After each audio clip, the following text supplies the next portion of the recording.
बहन, यकीन ही नहीं होता कि अब्बा यूँ अचानक से हमें छोड़कर चले गए। बस भाई क्या कह सकते हैं, जो अल्लाह को मंजूर। पर अब्बा ने तुम्हारे साथ बहुत बड़ी ज्यादती की है कि फौत होने से कुछ दिन पहले ही तुम्हारे हिस्से की सारी जमीन बेच गए। अगर अब्बा ने ऐसा किया है तो मुझे उनसे कोई गिला नहीं, उनको जो बेहतर लगा उन्होंने किया। बिल्कुल, अगर तुम चाहो तो मेरी जमीन रख लो, तुम छोटी बहन हो मेरी, तुम पे सब कुर्बान। नहीं नहीं भैया, मुझे नहीं चाहिए। अल्हम्दुलिल्लाह अल्लाह का दिया सब कुछ है, मैं खुश हूँ अपने घर में।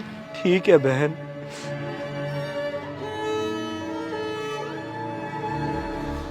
मेरी भोली बहन हमेशा अब यही सोचती रहेगी कि अब्बा इसकी जमीन बेच गए, जबकि हकीकत में तो जमीन मेरे हाथ में है। लेकिन मुझे जरा मोहतात चलना होगा जब तक मामला ठंडा नहीं हो जाता, उसके बाद तो मजे ही मजे।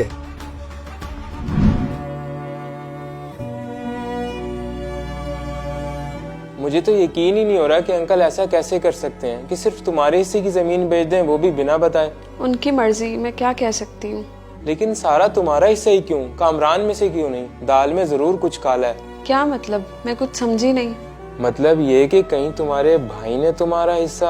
अरे नहीं नहीं, भैया तो बहुत अच्छे हैं, वो तो बल्कि कह रहे थे मेरी जमीन रख लो अगर चाहिए तो। चलो मुझे अपने लिहाज से भी तसल्ली करने दो, फिर देख लेते हैं। चलें, जैसे आपको बेहतर लगे।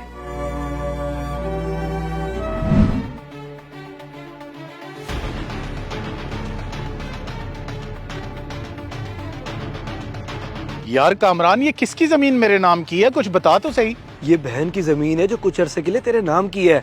जब मामलात कुछ हल हो जाएंगे तो वापसी अपने नाम करवा लूंगा।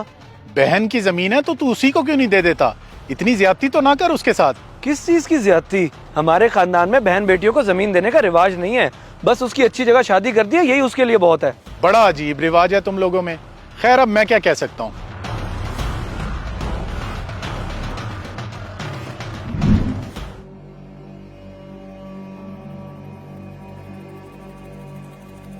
मेरा नहीं ख्याल कि चौधरी मुनीर ने अपनी जिंदगी में इस खाते से कोई जमीन बेची हो। अच्छा पटवारी साहब, आप एक दफा फिर भी चेक कर लें ताकि तसल्ली हो जाए हमें। अच्छा, देखता हूँ।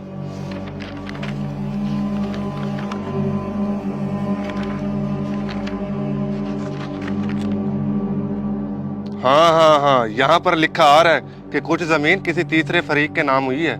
अच्छा तो पटवारी साहब, ये कितना अरसा पहले की बात है? यहाँ पर तो कल की तारीख लिखी है कि कल ही किसी के नाम हुई है। कल? लेकिन ऐसा कैसे हो सकता है? अब वो कब्र में से निकल के तो किसी के नाम करने से रहे। आप मुझे उस तीसरे फरीक का नाम पता बता सकते हैं? जी जी बिल्कुल, अभी देख के बताता हूँ।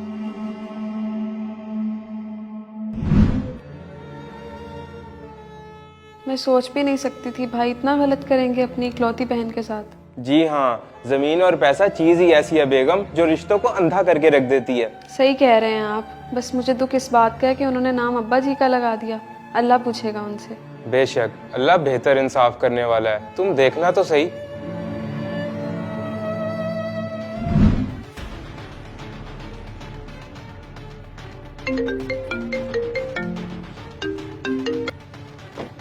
हेलो जी कामरान साहब, मैं अनवर पटवारी बात कर रहा हूँ। जी जी पटवारी साहब, फरमाएं। जनाब, हुआ ये है कि आपके वालिद साहब ने बैंक से लोन लिया था 225 खाते की जमीन प्लज करवा के, तो बैंक को लोन वापस ना करने की सूरत में कानूनी तौर पर उन्होंने आपकी जमीन पर कब्जा कर लिया है। क्या? कब्जा कर लिया, वो भी सारी जमीन पे? जी हाँ, आप कोर्ट में अपील करके देख लें। 2 करोड़ का लोन था, अदा करके जमीन वापस ले सकते हैं। मेरा काम था सिर्फ आप तक इतला पहुँचाना। 2 करोड़? मुझे तो लगा था कि अब्बा ने वो लोन उतार दिया है, मगर नहीं उतारा था। उनकी वजह से मेरी जमीन तो गई हाथ से। अब जाके फौरन दूसरे खाते वाली जमीन तो संभालूं।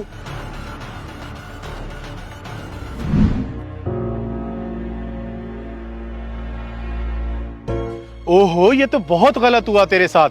सारी की सारी जमीन पे बैंक ने कब्जा कर लिया। हाँ यार, कर्ज अब्बा जी ने लिया था और भरना मुझे पड़ गया। चल अब चल के वो दूसरे खाते वाली जमीन तो वापसी मेरे नाम करें। वो जमीन तो ये सारी सूरत हाल है जो मैंने आपको बता दी। आपने बहुत अच्छा किया मुझे सारी हकीकत बता के। अब आपके ज़मीर पे है कि वो आपको क्या इजाजत देता है। जमीर तो मेरा मुझे उस दिन से मलामत कर रहा है जब से उसने ये जमीन मेरे नाम की है। चलें ठीक है, फिर 1-2 दिन में इंशाल्लाह मेरी बेगम के नाम जमीन वापसी करवा लेंगे। जैसे आप कहें, मैं हाजिर हूँ। क्या? तूने जमीन उनके नाम कर दी। इतना बड़ा धोखा मेरे साथ। तूने दोस्ती का जरा भी लिहाज ना किया। ओ कैसा धोखा? धोखा तो तूने किया अपनी सगी बहन के साथ। कम से कम तेरे चक्कर में मैं अपनी आखिरत खराब नहीं कर सकता था, इसलिए जिसकी चीज थी उस तक पहुंचा दी मैंने।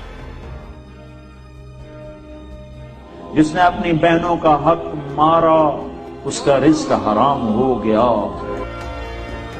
इस मैसेज को सदका जारिया समझ के ज्यादा से ज्यादा शेयर करें। शायद आपकी वजह से किसी की इस्लाह हो जाए।